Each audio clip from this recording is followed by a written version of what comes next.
All right, I think we're recording now.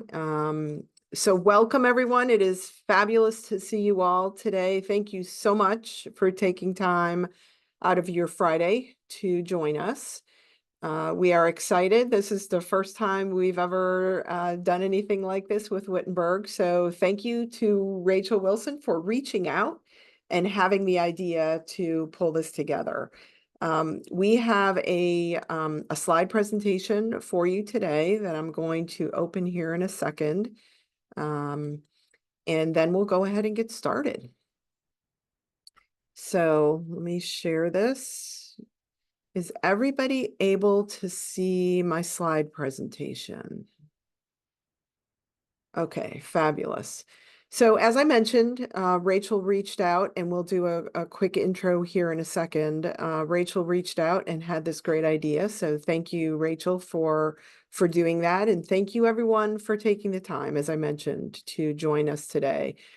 We're going to kick off our little webinar today with some introductions. I'm Cassie Barlow, and I am the president of SOCHE, and we will do some introductions as we get going here on who SOCHE is and what we do, and we'll dive in a little bit deeper as we go. But just to kick us off, I'll start there, and I'm going to turn it over to Patty to do an introduction next.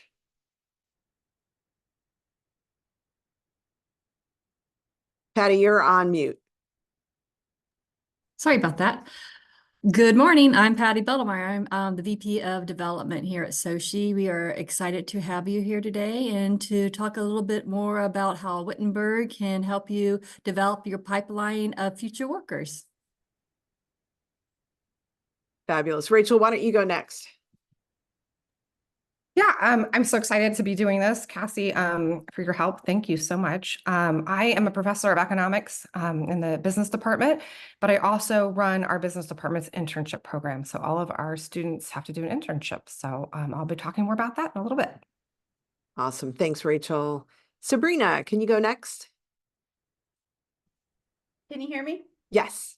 Great. I'm Sabrina Tackett. I am with NCF Savings Bank. My boss, Brian Smith, gave me this link and he said, will you take care of this for me? We might need some workers. So I do business development here and commercial lending and anything else that needs to be done. We're a small institution of about 30 employees. So fabulous. Well, we know where you can get those workers. So thanks for joining us today. Thank you.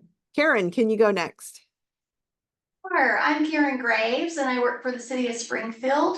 My title is Strategic Engagement Manager, and that just means I oversee the communications arm of the city.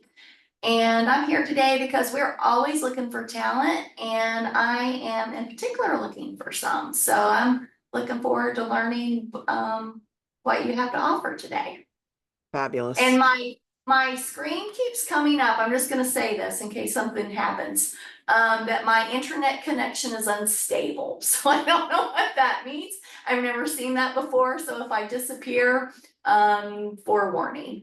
But okay, well, don't worry. We'll let you back in. Okay. Okay, Ron, how about you go next?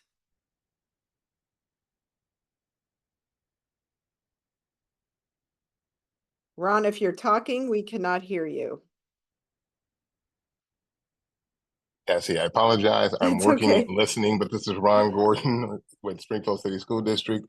My participation is going to be very limited because I'm working in our registration office, but I wanted to learn what you guys are doing. Great to see everyone again. And it's fabulous to have Ron here too, because he is another wonderful resource for students, for high school students. So Ron, thanks for being here. Thank you, Cassie. Okay, let's go on to Laura Whetstone. Hi, my name is Laura Whetstone. I work at Clark State College as the Director of Human Resources, and I am happy to be here and connect with everyone. Fantastic, and another great resource for students. So thanks, Laura. Thanks for being here. Carolina, sorry if I said that wrong. I'm Carolina. I'm from Dole Fresh Vegetables, and I'm the HR supervisor here. And again, I'm looking forward to connect with everybody and learn what you guys have, what this is about. Super. Thank you. Thanks for being here. And Lisa Cole. Good morning. First of all, I apologize. I'm a little bit under the weather today, but my name is Lisa Cole, and I also work for Dole. I'm the HR manager, and as Carolina mentioned, we're just happy to connect and with everyone and see what you have to offer. So thank Great. you. Thank you so much, Lisa. Thanks for being here. And we hope you feel better soon. Thank you so much. Thank you. And last but not least, we have the other Patty Bettelmeyer, who is actually Carrie Johnston. Carrie, can you go ahead and introduce yourself? Hi, I am getting signed on to Zoom on desktop, which is a lot easier to do with it on my phone. Have my skates on today. So I'm Carrie Johnston. I actually wear a few hats around Springfield. I am the Director of Marketing and Business Development for Levi Duncan, who owns Liberty Remodeling, Kitchen and Bath Supply, and the Springfield Metropolis. And then sorry, I just ran up the stairs. That's okay. Thank you for running up the stairs for us. I was trying to escape my dogs. And then I also have my own consulting business. So, and I'm connected to a lot of the small businesses here in downtown Springfield. So I really feel like the small business space is one that's often neglected when it comes to interns, and they're the ones that would probably benefit largely from that extra set of hands. So I'm eager to learn more about the program. Fabulous. Thank you so much, Carrie. We appreciate you being here as well. So Thanks. as the slide says, we'll share the link afterwards, and especially for you, Carrie, but for anybody who wants to share the link with others, please feel free to do that. The intent here is to get the word out on what the great resources are that we have in our region that are here for you to use, especially from a human resources perspective. So we like to start by just kind of being really broad in terms of our conversations. And we all know that many of you are in the human resources business and are thinking about your pipeline, or many call this pathway plans, every single day, and trying to fill those pipelines. And many of you most likely have detailed strategies. Yep, we lost somebody. Let's get them back in the room. Many of you probably have detailed workforce strategies as well, to make sure that you're tapping into all of your potential resources, and that includes upskilling existing employees, reaching out from a high school and college perspective to the newest of generations, as well as looking at other, what I will call untapped resources, like veterans, like re-entered citizens, like new Americans, like potentially older adults, bringing them back to the workforce, and even if it's in a part-time capacity. So this is a great opportunity for you to think about, as we're talking through this presentation today, for you to think about what those pipeline and what your pathway plans are and what your workforce strategy is. Also like to think about this next question, and maybe we can just kind of pepper in some answers here. What are you looking for? What are the skill sets as you're out recruiting? What are those skill sets that you're looking for as you're out recruiting? And if you don't mind just popping off mute and giving us some idea of what you're looking for.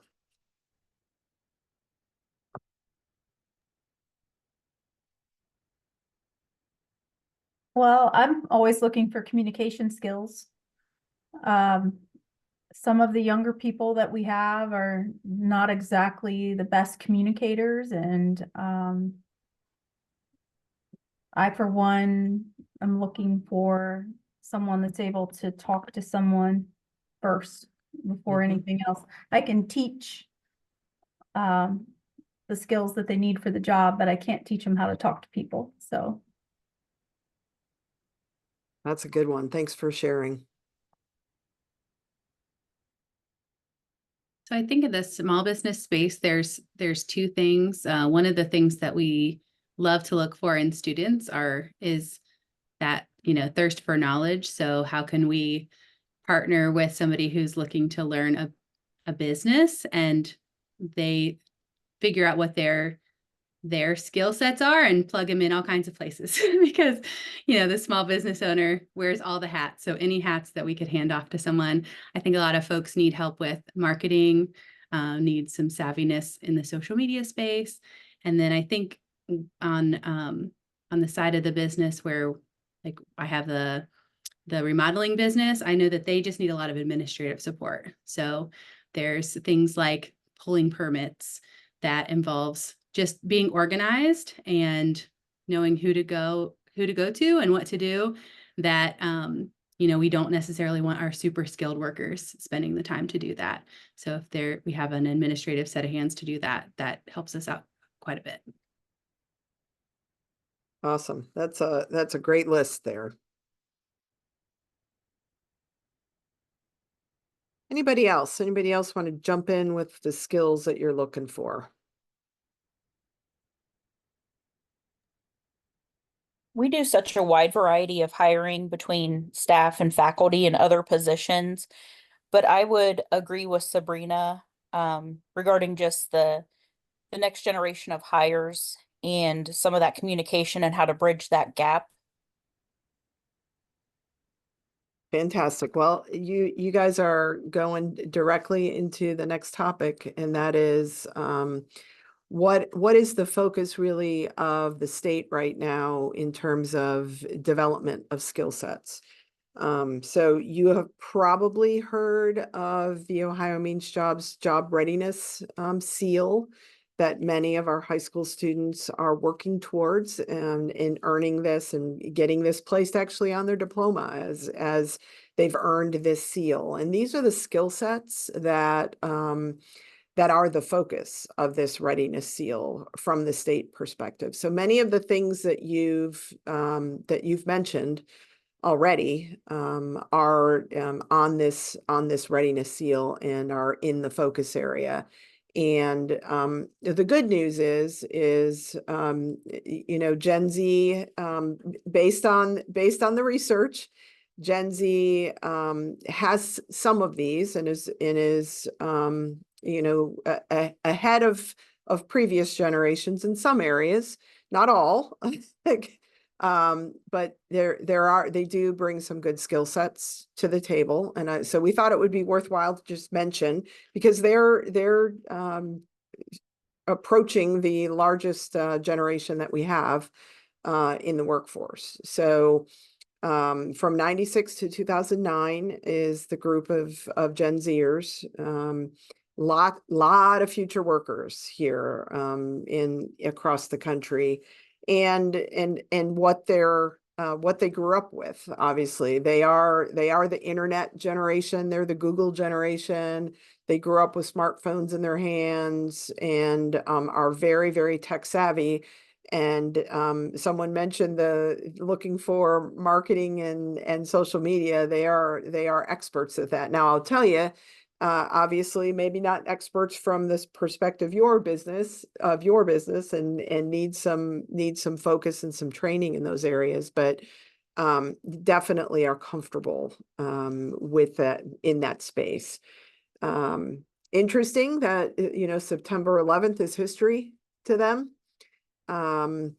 And they were obviously alive during the recessions that we've had, and very much social media dependent. And for any of you who have kids, you know this. They are also, as a result of growing up in the computer age and being social media dependent, they have been trained to have a short attention span, shorter than previous generations at this age.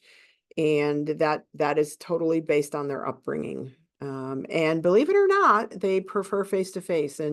And we as an organization employ quite a few interns, and we hear this regularly. And the primary reason why they enjoy the face-to-face is because of the mentoring and the coaching that they get out of those face-to-face interactions and communication.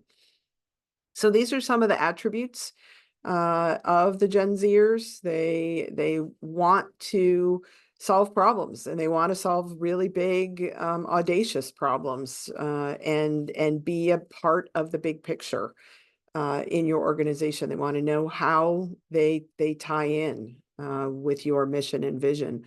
They would love to be leaders. Some of them would love to be leaders sooner than they're ready to be leaders, but that's okay. They have a lot of motivation, and they tend to be very creative and very driven and committed to organizations.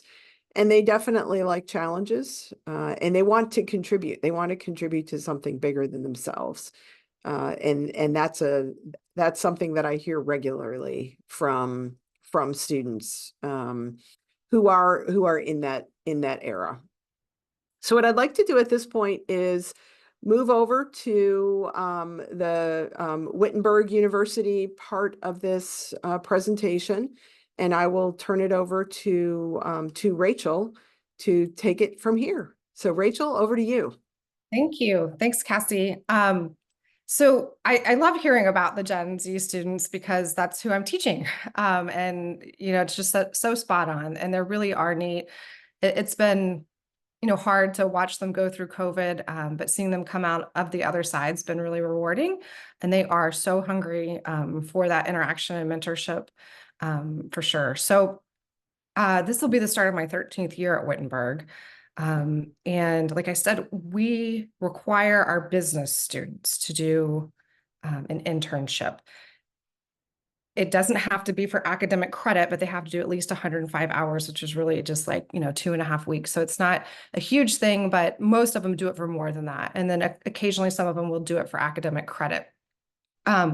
We have grown in the last few years as far as our offerings, right? So we have majors in everything from finance, marketing, accounting.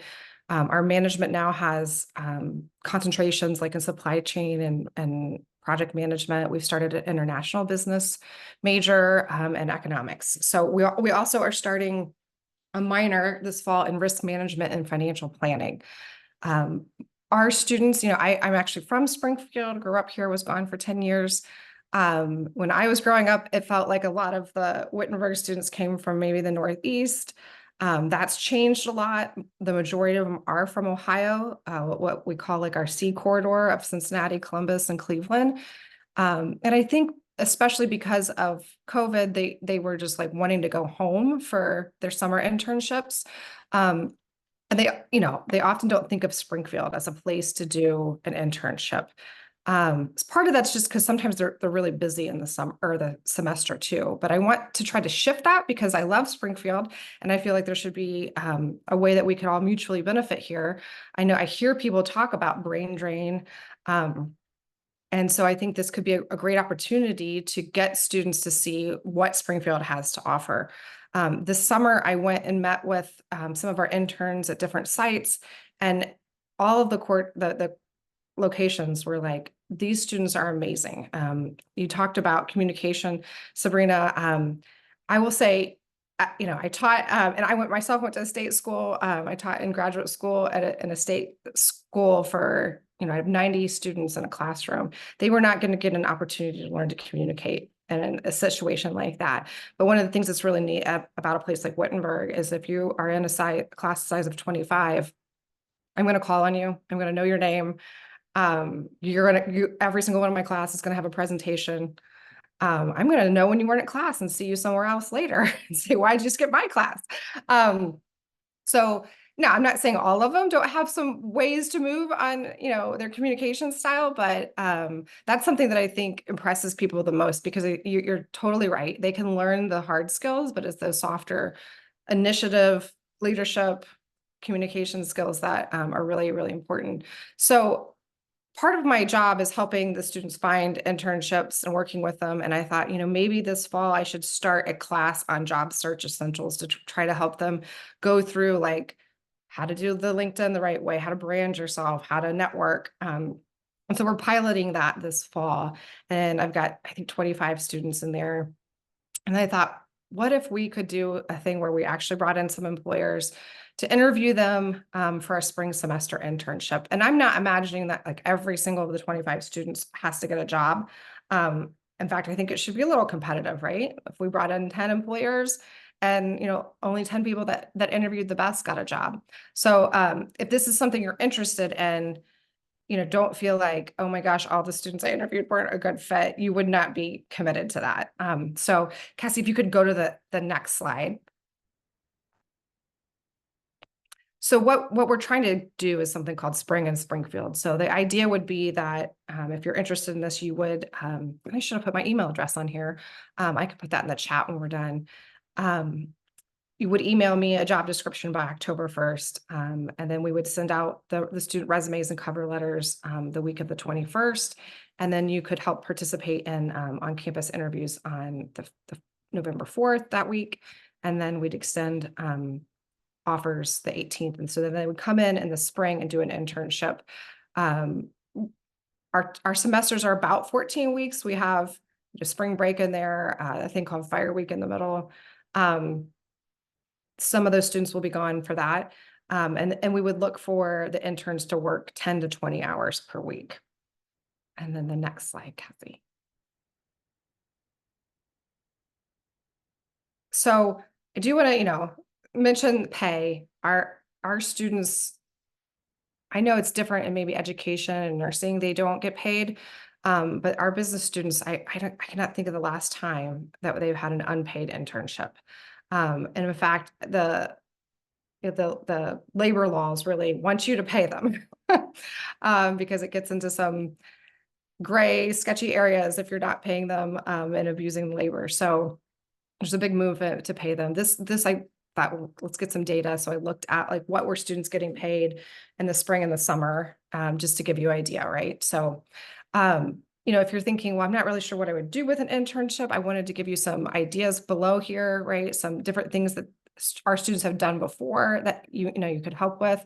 I've got more ideas too on just kind of like best practices for hiring an intern.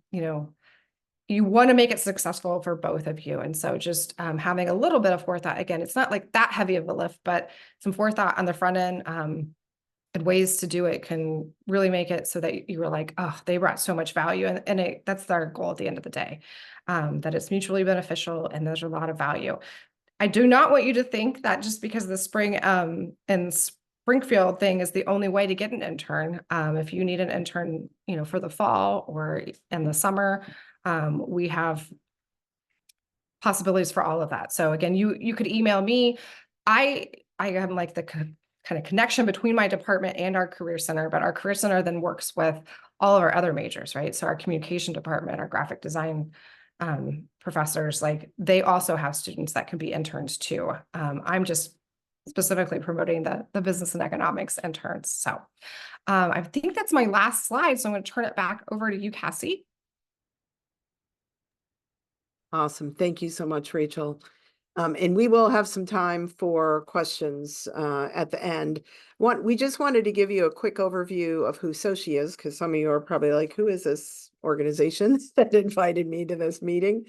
So we're a nonprofit in the Dayton region, and we are basically a consortium of colleges and universities, and we were stood up over 56 years ago to work together with our colleges and universities on a variety of initiatives that are basically transforming our economy. And we do that primarily through education and employment.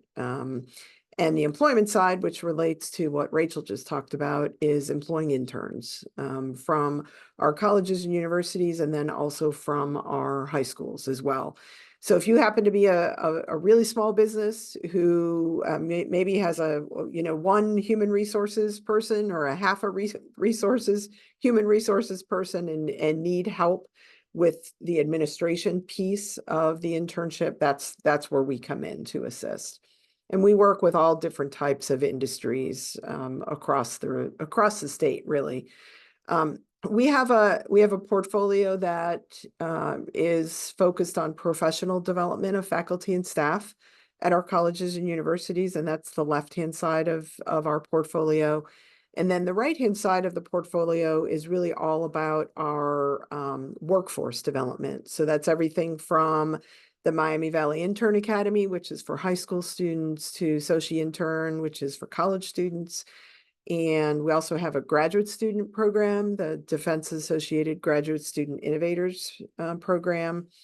And then the Aerospace Professional Development Center is a state-funded program that helps job seekers that are out of college or maybe never went to college connect with opportunities. And many of those are veterans. So if you're interested in getting on that list to get those resumes, let me know. And I'm always more than happy to add people to our list to be able to receive resumes. So want to just sort of amplify what Rachel has already mentioned regarding why interns. And, you know, we believe that interns could be a great part of your workforce strategy for your company. And why is that? And one of the reasons is, as Rachel already mentioned, to reduce brain drain in our region. That is becoming more and more important as our demographics continue to get smaller. We are not going to be able to change the number of fourth graders that we have or the number of fifth graders that we have. We are looking at from a regional perspective and definitely from an Ohio perspective on how to attract people from out of state. But one way is to capture our college students who are here visiting us for a few years to make sure that they understand what a great region that we have, and hopefully we can get them to stay with us. So we all know that we are in a competition right now for talent, and it's going to get really heated, I think, over the next 10 years or so. As let's face it, we're all going after the same talent. So what is it that is good about being in our region? And I just saw the Forbes article. I don't know if everybody saw this. Just saw the Forbes article that ranked our region in the top 10. Actually, it was the top 5 for young professionals across the country, which is super exciting. And the really good part about that is there were several Ohio cities on there. So Cincinnati was also on there, Columbus was on there, and actually the Dayton region was named, which is super exciting. So for those of you who have had interns, it's a great way to increase your productivity and efficiently, and really to do it in the most efficient manner, because obviously you're paying interns potentially a little bit less than you are a full-time employee while you're training them and enculturating them within your business. And then obviously to attract those new businesses, we need that world-class talent. So why not develop them ourselves and keep them within our companies?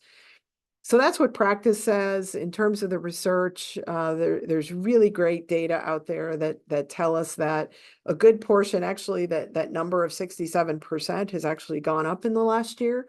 So I think it's 72% now, right, Patty, of the percentage of students that are being offered jobs post-internship, which is really a fabulous number. So if you think about the odds of being able to get a student in, train them, and then be able to offer them a position, it's a great way to recruit year round, obviously, and find your future employees. You know, this is the number that really gets me every time, and that is the fact that interns have a higher retention rate than non-interns. And we all know how expensive it is to go out and recruit for new employees. So if we can reduce that number in our companies, why not? So that's another great reason to hire interns. It's also a good way for you to test drive, and keeping in mind those interns are test driving you at the same time. It's a two-way test drive. And then another great outcome of having interns is that they oftentimes inspire the folks within your business because they're coming in, they're all motivated and excited to be there. And the folks who have been around for a little while see that, and it's catchy. Let's be honest, it's catchy to have those young, motivated students, and it's motivating to have them around.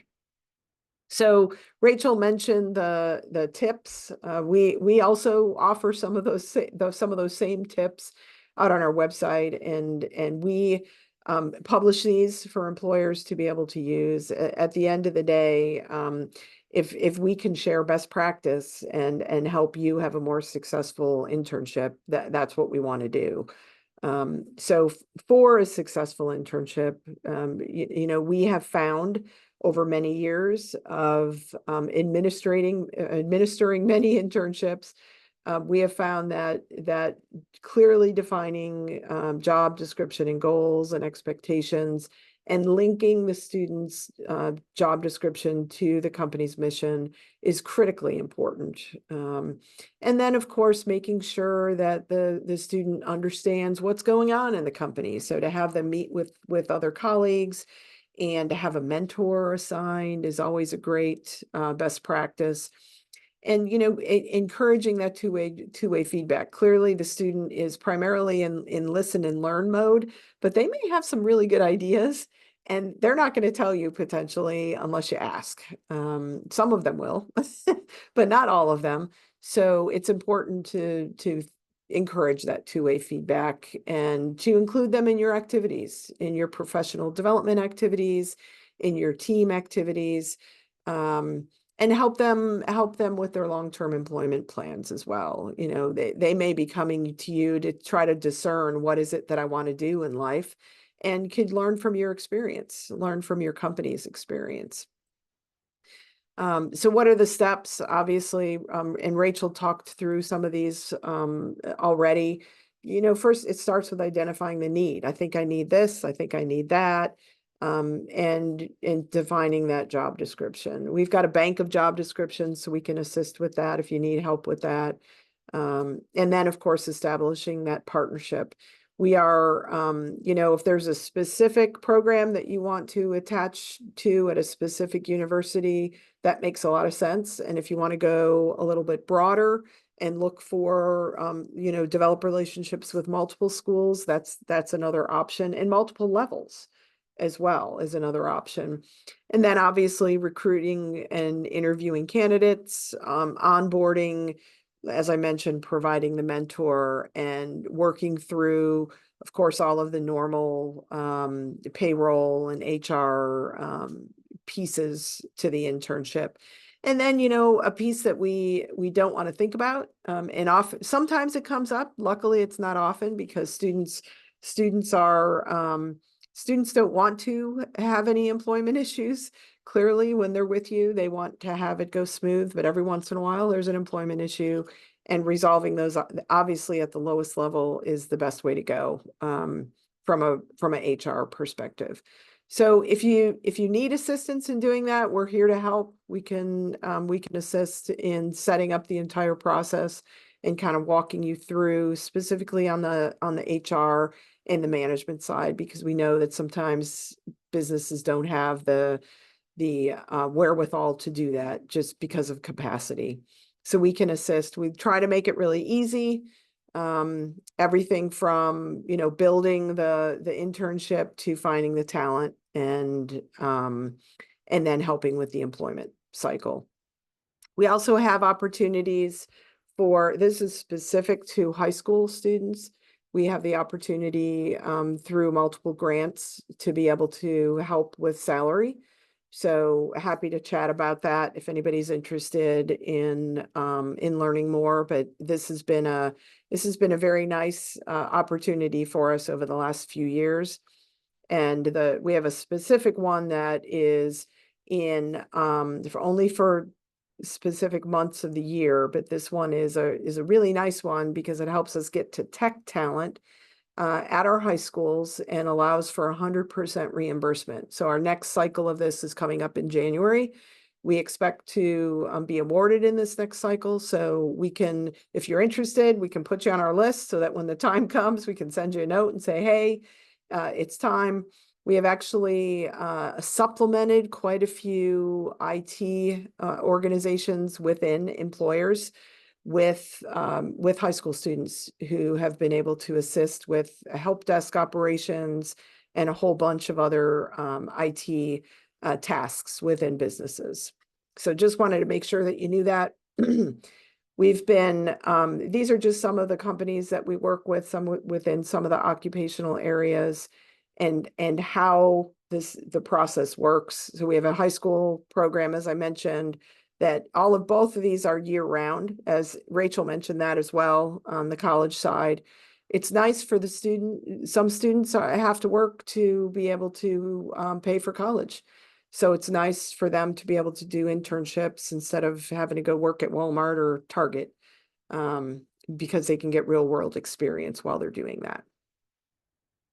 And, I think Rachel mentioned this already. We like to mention the power of learning and earning at the same time, and the fact that we want to make sure that we're as inclusive as possible, because some students have to work, and we don't want to leave those students out of our equation as we're filling internships. So last but not least, some resources for you. And like I said, we'll get this out to you so you've got all of the resources.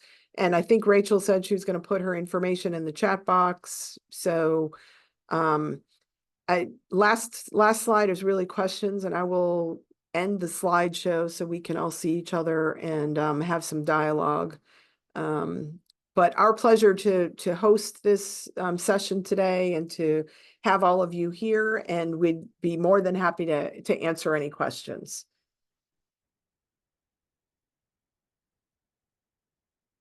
So who has some questions for us? We couldn't have been that thorough. Well, maybe Rachel was. Question for Rachel. So in terms of sending over that JD, those 25 students, they are all from the business school, but if for whatever reason, say somebody from the communications department might be a better fit, how do you work that? Do you forward that information as well to other departments, or? Yeah, I definitely can. Okay. I work with the Career Center, so they're aware of all of the Oh, gotcha. opportunities that I have too. Yeah.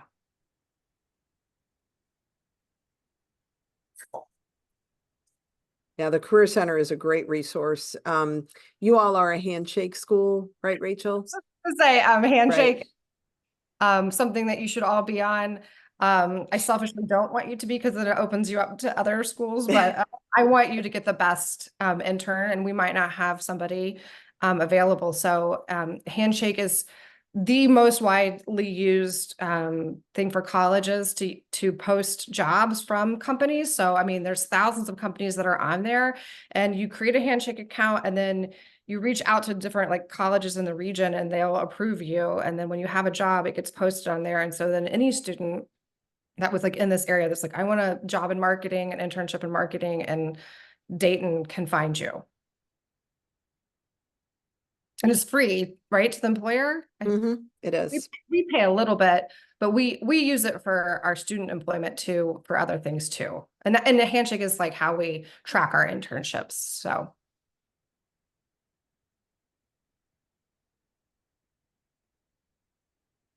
That's a really good question, Karen. And I will say, if you don't want to go through the handshake process, so she has about 2,000 applicants every year of students looking for employment here in Ohio.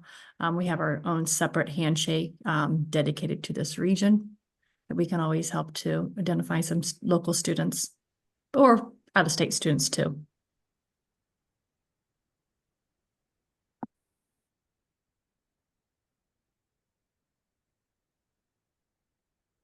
Well, I am more than happy to give you all some time back in your day if you don't have any other questions.